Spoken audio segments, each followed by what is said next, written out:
안녕하세요. 돌쇠뉴스 시작합니다. 오늘 일본 매체 와우코리아에 올라온 칼럼인데요. 제목은 정의 나라 한국, 너는 정말 한국을 알고 있니? 입니다. 한국과 일본 국민의 기질을 비교 연구해온 권용대 씨의 저서 내용 중 일부를 소개한 칼럼인데요. 사례를 들어 한국인의 국민성을 잘 설명한 내용이군요. 이에 대해 일본 누리꾼들은 어떤 반응을 보일까요? 끄신 구독, 좋아요.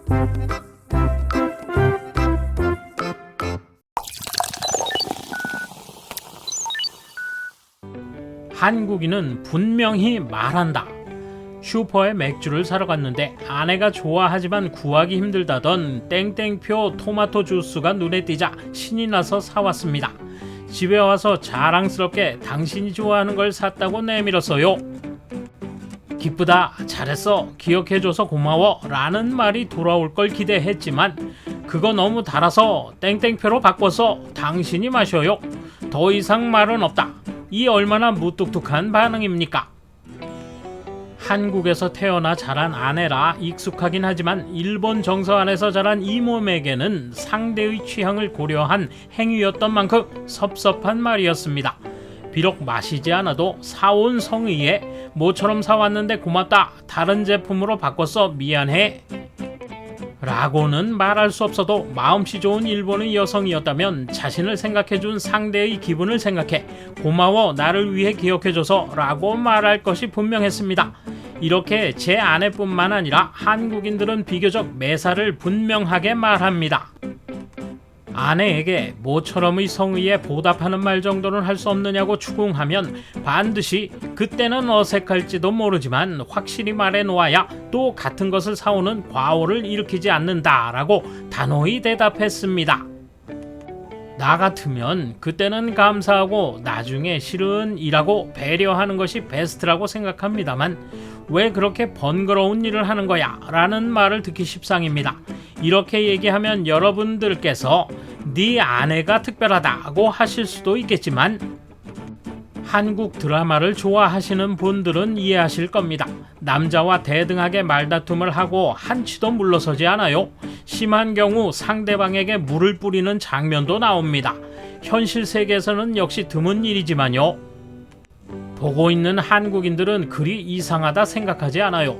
이런 것은 가정이나 드라마에만 국한되지 않습니다. 회사에서도 상대에게 신경을 쓰기보다 자신이 느낀 걸 직설적으로 표현하죠. 이에 대해 일본인은 그다지 솔직하게 자신의 의견을 말하지 않습니다. 한국인의 기질. 일본과 한국에서 여러 나라의 직원들과 함께 일했던 적이 있는데 그 근무 방식이나 기질의 차이가 확연했습니다. 한국 직원들은 불만이 있으면 바로 때려치겠다며 주위에 으르렁거립니다. 상사가 밤에 그 남자 직원과 술을 함께 마시며 달래면 다음날 언제 그랬냐는 듯 회사에 나와 일합니다.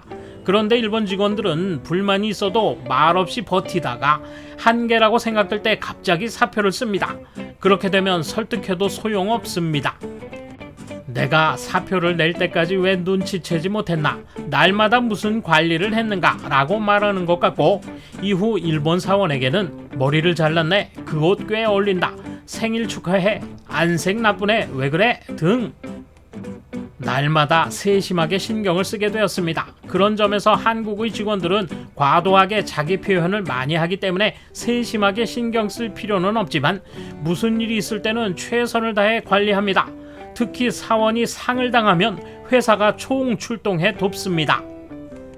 근무 태도도 일본 직원은 성실하고 규칙대로 하지만 한국 직원은 꼼꼼하지 못하고 태연하게 이석해서 개인적으로 전화를 하기도 합니다.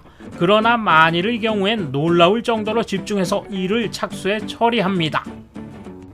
또 한국에서는 스텝을 집으로 초대하거나 반대로 초대받기도 합니다. 하지만 일본에서 통산 20년 이상 일본 스텝과 함께 일해왔지만 한 번도 집에 부르지 못했습니다. 솔직히 부르거나 불릴 분위기가 아니었던 게 정답일 수도 있습니다. 평소 세심한 신경을 쓰지 않는 아내이지만 남편이 아프면 며칠이고 잠을 안 자며 간병하는 등 정이 깊습니다. 이와 같이 평소의 행동에 신경을 쓰는 일본인과 만일의 경우에 전력 투구하는 한국인의 기질 차이를 느끼는 일이 많습니다. 오는 정 가는 정, 상대방이 정으로 대하면 이쪽도 정으로 대한다는 뜻입니다. 한국인은 일본인보다 표현이 솔직하고 정의 표현이 뚜렷합니다. 기쁠 때는 부둥켜 안고 부모 자식이라도 손을 잡고 정을 표시하며 슬픈 일이 생기면 시도 때도 없이 그 슬픔을 토해냅니다. 슬픔을 애써 참고 있는 일본인과는 대조적입니다.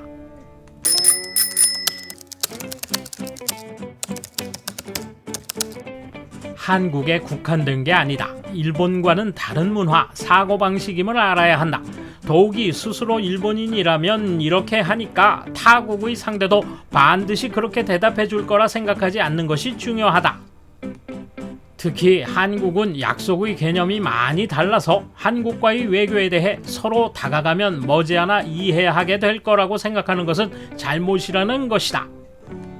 자신들의 입장을 떠들썩하게 인정받으려는 자세는 여전하다. 상대방의 입장을 생각해 본 적이 있는지, 자신들의 입장을 냉정하게 분석할 수 있었다면 전쟁 종료 시 유치한 재산이나 1965년 배상금은 아무것도 아닌 게 아니라는 걸 알았을 것이다. 식민지에 배상한 구미 제국은 없다. 하물며 한국, 북한은 전순국에서도 제외되어 있다. 위안부 문제도 처음부터 국내 사정으로 울며 매달린 것이다. 일본 측이 납득할 만한 말도 없이 증언을 날조해 국제 문제화한 것 아닌가? 그 당시의 일본 정부도 미쳤다.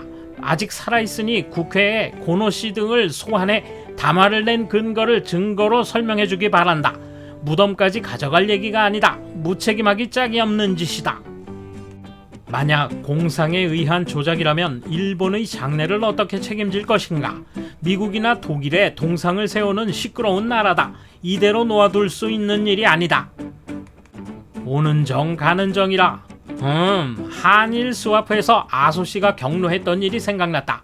몇 년 전 스와프 협정 잔액이 일본은행에 50억 달러, 재무성에 100억 달러 정도 남아 있었는데 한국에 괜찮은가? 라고 확인했더니 괜찮다는 답이 돌아왔다. 그래서 통화 협력 규모를 줄였다. 그때 정말 좋으냐고 물었더니 한국이 일본이 제발 빌려 쓰라고 한다면 빌릴 수도 있다고 했다. 그래서 협상 테이블을 박차고 철수했다. 스와프에 대해 한국과 만난 것은 그것이 마지막이었다. 지금은 어떻게 돼가고 있는지 잘 모르겠다. 알죠. 알고 말고요. 일본어 오모이야리에 해당하는 말이 없다죠. 안녕히 계십시오. 기사의 의도를 잘 모르겠어요. 국민성의 차이는 한일뿐 아니라 어느 나라나 말할 수 있는 것입니다. 그렇기 때문에 조약이나 국제법이 있는 것이 아닙니까? 국제법도 조약도 무시되고 있는데 더욱 한국인을 알아야 한다는 의견에는 찬성하기 어렵네요. 돌쇠 한마디. 배려라는 가면 뒤에서 속마음을 숨기는 기질. 지들이 잘못된 거라는 사실을 언제쯤이나 알게 될까요? 감사합니다. 돌쇠 물러갑니다. 이번 소식은 여기까지입니다. 시청해주셔서 감사합니다. 돌쇠처럼 오직하게, 만인처럼 화끈하게.